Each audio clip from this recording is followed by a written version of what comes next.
Okay, I want to show another Castle product. So this is a pocket screw. If you don't know about pocket screws, well, you should. In addition, what makes these the whole system so special is that it routers the pocket at 7 degrees, right? 7 degrees? 3. 3 degrees. Oh my God, 3. And then you drill a hole at 2 degrees.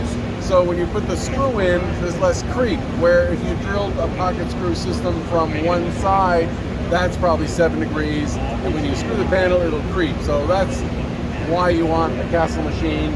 It's come up with this sort of, what are we calling this? The Castle 110 Pro bundle. It comes in a standard case and everything. You can take this on the job site.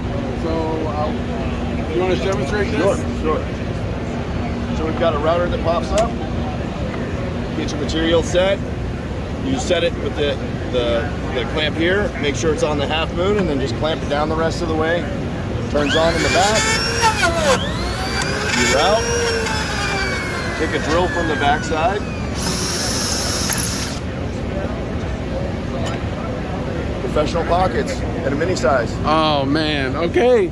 Check out CastleUSA.com. Thanks, man. Thank you. Okay. Appreciate it.